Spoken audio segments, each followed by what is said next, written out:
नमस्कार साथियों, आपके अपने YouTube channel Aryan all exam notes में मैं रामनेश मिश्र आप सभी का स्वागत एवं अभिनंदन करता हूं। दोस्तों, आज मैं आप सभी के लिए मध्यकालीन इतिहास के अंतर्गत सल्तनत कालीन प्रशासनिक, आर्थिक एवं कलात्मक गतिविधियों से जुड़े 30 महत्वपूर्ण प्रश्नों को लेकर आया हूं, जो सभी प्रकार की परीक्षाओं के लिए बहुत महत्वपूर्ण है। तो आइए हम सब इसका अवलोकन करें, और जो भाई हमारे चैनल पर नए हों वे हमारे चैनल को सब्सक्राइब कर दें, लाइक शेयर करें, बेल आइकन की घंटी दबा दें। तो दोस्तों, आपका ज़्यादा समय न गंवाते हुए आइए हम अपने वीडियो की शुरुआत करते हैं।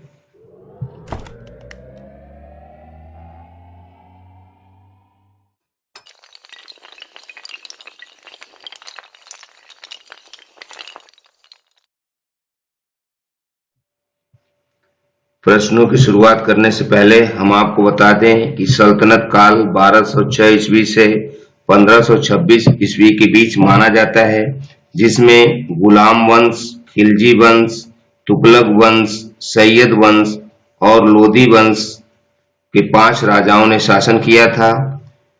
सन 1206 ईस्वी में मोहम्मद गोरी की मृत्यु होने पर कुतुबुद्दीन ऐबक ने स्वयं को लाहौर का सुल्तान घोषित कर दिया था। दोस्तों, यह पाठ आपके लिए बहुत महत्वपूर्ण है और हर साल इससे जुड़े परीक्षा में विभिन्न प्रश्न पूछे जाते हैं। तो आइए हम इसके चुनिंदा प्रश्नों की शुरुआत करते हैं। हमारा पहला प्रश्न है, सल्तनत युग में मजलिस एक खलवत क्या थी? तो यहाँ ऑप्शन है, ए सुल्तान की एक परामर्शदात्री संस्था, बी अमीरों की एक संस्था, सी राजस्व विभाग की एक समिति, डी विद्वानों की एक समिति। तो यहाँ दिया गया ऑप्शन ए सही है, सुल्तान की एक परामर्शदात्री संस्था। दोस्तों, सल्तनत युग में मजलिस एक खलवत सुल्तान की एक परामर्शदात्री संस्था थी। इसमें गैर सरकारी लोग, सुल्तान के निजी मित्र, उलेमा और मंत्री लोग सम्मिलित रहते थे। प्रश्न 2, बरीद कौन थे? तो यहाँ दिए गए ऑप्शनों में से हमारा ऑप्शन डी सही है, गुप्तचर अधिकारी। सल्तनत काल में बरीद डाक तथा गुप्तचर विभाग का प्रमुख अधिकारी होता था। इसे बरीद ए मुमालिक कहा जाता था।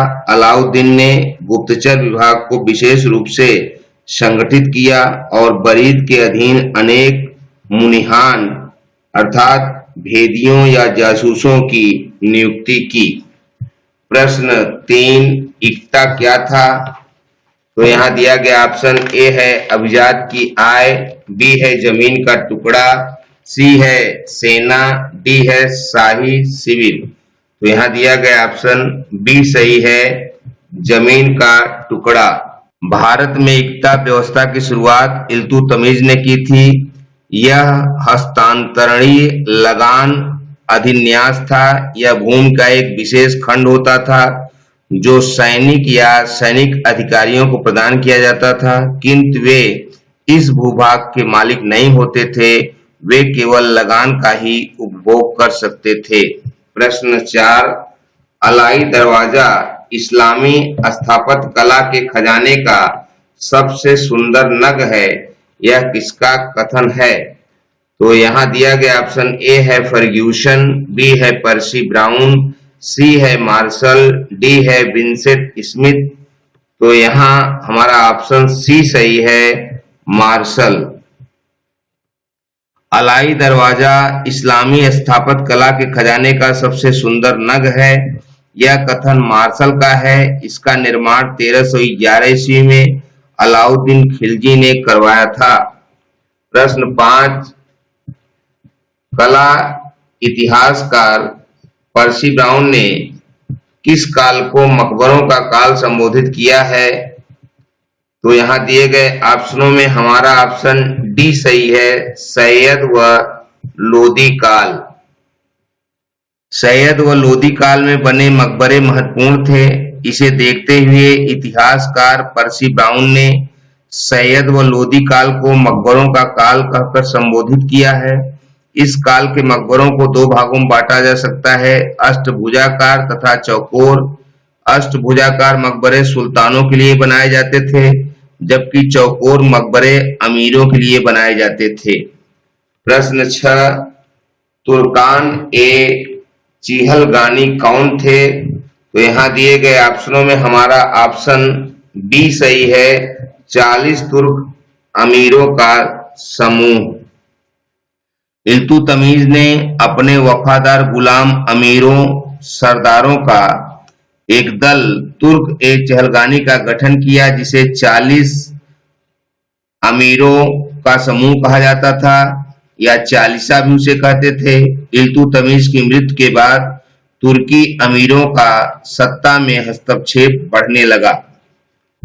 प्रश्न 7, साहिबे दीवाने बंदगान संबंधित था। ऑप्शन ए भूमि से, बी भू राजस्व से, सी अमीरों से, डी दासों से। तो यहाँ दिया गया हमारा ऑप्शन डी सही है, दासों से।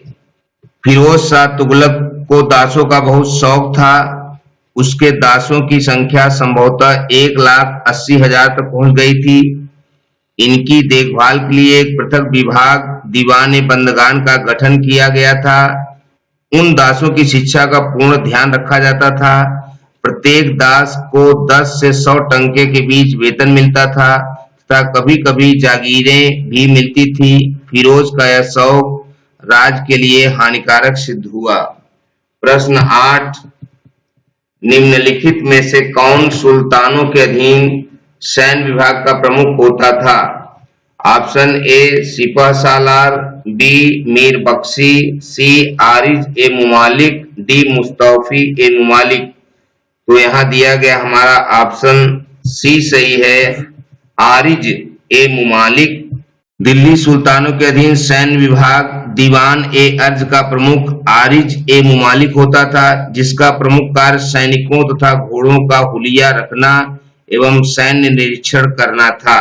प्रश्न 9, टंका नामक चांदी के अरबी सिक्कों का प्रचलन किया था। तो यहाँ दिए गए ऑप्शनों में हमारा ऑप्शन बी सही है, इल्तुतमिश ने।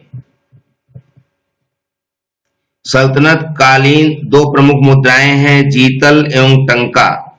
इल्तुतमिश पहला तुर्क शासक था जिसने शुद्ध अरबी सिक्के चलाए। मुद्रा प्रणाली में उसका योगदान दिल्ली सल्तनत के शासकों में सर्वाधिक है, क्योंकि उसी ने दो प्रमुख सिक्के अर्थात चांदी का टंका और तांबे का जीतल प्रचलित किया था। प्रश्न 10, तुगलकाबाद शहर का निर्माण करवाया गया था, तो किसके द्वारा करवाया गया था? यहाँ दिए गए ऑप्शन हैं, ऑप्शन ए मोहम्मद बिन तुगलक द्वारा, बी गयासुद्दीन तुगलक द्वारा, सी फिरोज शाह तुगलक द्वारा, डी ए और बी दोनों द्वारा। तो यहाँ दिया गया ऑप्शन हमारा बी सही है, गयासुद्दीन तुगलक द्वारा। गयासुद्दीन तुगलक ने कुतुब मीनार के पूरब में तुगलकाबाद नामक नगर बसाया तथा उसमें दुर्ग का निर्माण करवाया और अपनी राजधानी वहां स्थानांतरित की।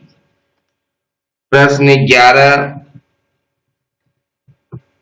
दिल्ली में मेहरौली के पास स्थित प्रसिद्ध कुतुब मीनार का निर्माण कार्य पूरा किया गया था। ऑप्शन ए इल्तुतमिश द्वारा, बी रजिया द्वारा, सी बलबन द्वारा, डी ऐबक द्वारा। तो यहाँ दिया गया ऑप्शन ए सही है, इल्तुतमिश द्वारा। कुतुब मीनार का निर्माण कुतुबुद्दीन ऐबक ने आरंभ कराया और सुल्तान इल्तुतमिश के काल में इसका निर्माण कार्य पूरा हुआ। प्रसिद्ध सूफी ख्वाजा कुतुबुद्दीन बख्तियार काकी के नाम पर इसका नाम कुतुब मीनार रखा गया। यह गोलाकार तथा 5 मंजिली इमारत है। फिरोज शाह तुगलक के शासनकाल में इसकी चौथी मंजिल को काफी हानि पहुंची थी, जिस पर फिरोज ने चौथी मंजिल के स्थान पर 2 और मंजिलों का भी निर्माण करवाया। इस प्रकार कुतुब मीनार में 4 मंजिलों के स्थान पर 5 मंजिलें बन गईं, जो आज भी विद्यमान है। सुल्तान अलाउद्दीन खिलजी ने कुतुब मीनार के निर्माण में कोई योगदान नहीं किया था। प्रश्न 12, नानकार और बंद हैं। तो यहाँ हमारे ऑप्शन ए सिंचाई यंत्र, बी लगान मुक्त भूमि, सी बुआई यंत्र, डी इनमें से सभी। तो यहाँ दिया गया हमारा ऑप्शन बी सही है, लगान मुक्त भूमि। मध्यकाल में ननकार एवं बंध का तात्पर्य लगान मुक्त भूमि से है। कहीं कहीं बंध का गुलाम के लिए भी उल्लेख मिलता है। प्रश्न 13, कुब्बत उल इस्लाम मस्जिद दिल्ली का निर्माण निम्नलिखित में से किसके द्वारा किया गया था? तो यहाँ दिए गए ऑप्शनों में हमारा ऑप्शन ए सही है, कुतुबुद्दीन ऐबक।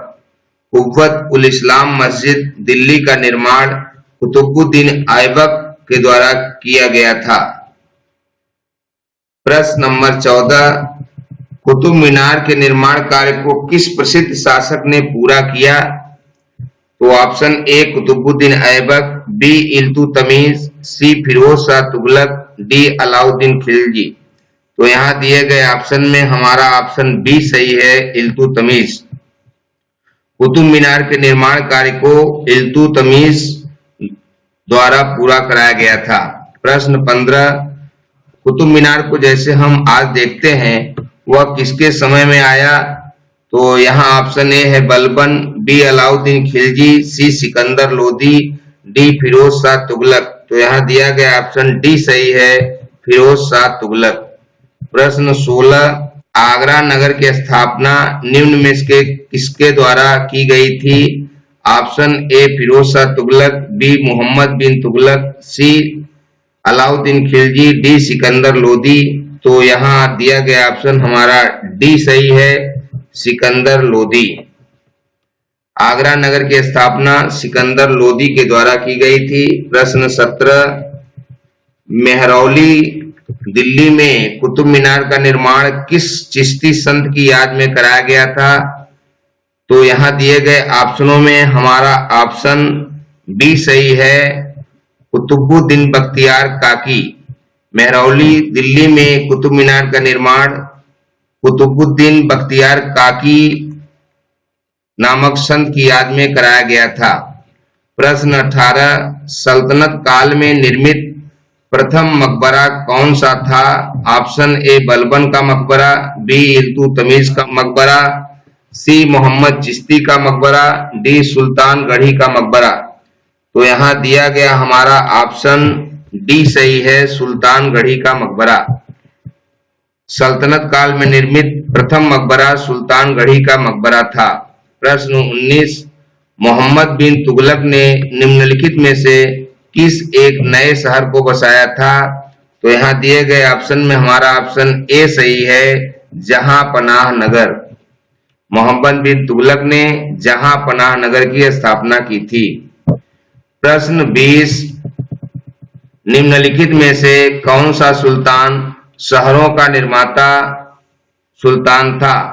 तो यहाँ दिए गए ऑप्शन में हमारा ऑप्शन डी सही है, फिरोज शाह तुगलक। फिरोज शाह तुगलक को शहरों का निर्माता माना जाता है।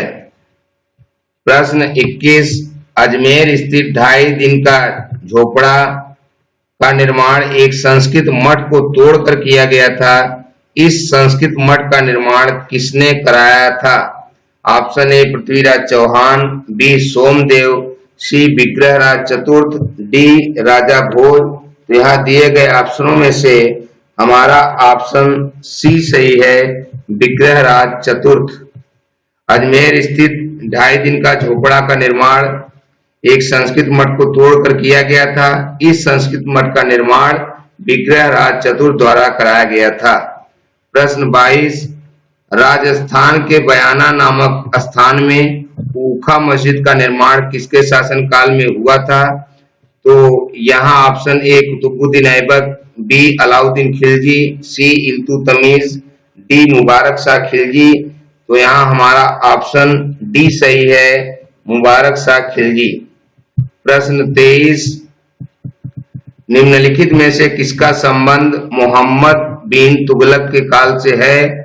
Option A Barakhamba, B Adilabad का किला, सी जहां पनाह नगर, डी उपर्युक्त सभी। तो यहाँ दिया गया ऑप्शन डी सही है, उपर्युक्त सभी। बाराखंबा, आदिलाबाद का किला और जहां पनाह नगर ये तीनों मोहम्मद बिन तुगलक के काल से संबंधित हैं। प्रश्न 24, भारत में किसे मकबरा निर्माण शैली का जनक कहा जाता है? तो यहाँ दिए गए ऑप्शनों में हमारा ऑप्शन सी सही है, इल्तुतमिश। भारत में इल्तुतमिश को मकबरा निर्माण शैली का जनक कहा जाता है। प्रश्न 25, अजमेर स्थित 2.5 दिन का झोपड़ा नामक मस्जिद का निर्माण किसने करवाया था? यहाँ ऑप्शन ए है Qutubuddin Aibak, B Alauddin Khilji, C Iltutmish, D Balban. तो यहाँ ऑप्शन ए सही है, कुतुबुद्दीन ऐबक। 2.5 दिन झोपड़ा का निर्माण कुतुबुद्दीन ऐबक ने करवाया था। प्रश्न 26, सल्तनत युगीन वह कौन सी इमारत है जिसमें वैज्ञानिक तरीके के मेहराब का सर्वप्रथम प्रयोग हुआ है? तो यहाँ दिए गए ऑप्शनों में हमारा ऑप्शन डी सही है, बलबन का मकबरा। प्रश्न 27, निम्नलिखित में से एक सुल्तान ने दिल्ली में लाल महल का निर्माण कराया था जिसमें अलाउद्दीन खिलजी ने अपना राज्याभिषेक कराया था।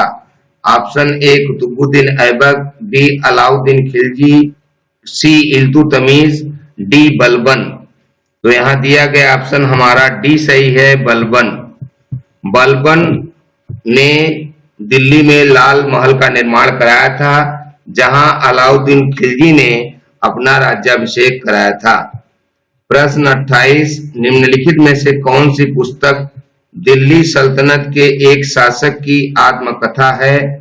Option A Sirate Firoz Shahi, B Futuhate Firoz Shahi, C Tarikhe Firoz shahi, D फतवा ए जहांदारी। तो यहाँ दिया गया ऑप्शन हमारा बी सही है, फतुहाते फिरोज शाही। प्रश्न 29, अमीर खुसरो ने अपनी किस एक पुस्तक में भारत की जबरदस्त प्रशंसा की है? ऑप्शन ए खजाइनुल फतह, बी नूह सिपहर, सी तारीखे फिरोज शाही, डी फतवा ए जहांदारी। तो यहाँ दिया गया ऑप्शन बी सही है, नूह सिपहर। अमीर खुसरो ने अपनी पुस्तक नूह सिपहर में भारत की जबरदस्त प्रशंसा की है। और इस वीडियो का अंतिम प्रश्न नंबर 30, अमीर खुसरो ने भारतीय वीणा को किस एक अन्य वाद्य यंत्र के साथ मिलाकर सितार का आविष्कार किया था? Option A guitar, B tambura, C saxophone, D banjo. यहाँ दिया गया ऑप्शन बी सही है, तंबूरा। अमीर खुसरो ने भारतीय वीणा को तंबूरा नामक एक अन्य वाद्य यंत्र के साथ मिलाकर सितार का आविष्कार किया था। तो दोस्तों, आपने पूरा वीडियो देखा। आज आपके लिए 2 सवाल भी दिए गए हैं जिनके उत्तर हमें कमेंट बॉक्स में जरूर बताएं। और यदि आपने हमारा चैनल सब्सक्राइब नहीं किया है, इसे सब्सक्राइब कर लें, अपने दोस्तों में शेयर करें, बेल आइकन की घंटी दबा दें, लाइक करें। हमारे आज का पहला प्रश्न है, टंका नामक चांदी के सिक्के का प्रचलन किसने किया था? और प्रश्न 2 है, सल्तनत काल में निर्मित प्रथम मकबरा कौन सा था? दोस्तों, शीघ्र ही मैं एक नए वीडियो के साथ उपस्थित होऊंगा। आप अपनी परीक्षा की तैयारी करते रहिए और पूरा नियमित रूप से आप वीडियो को देखते रहिए जिससे आपकी परीक्षाएं सफल हों। हम अगले एक अच्छी वीडियो के साथ मुलाकात करेंगे। शुक्रिया, थैंक यू, धन्यवाद।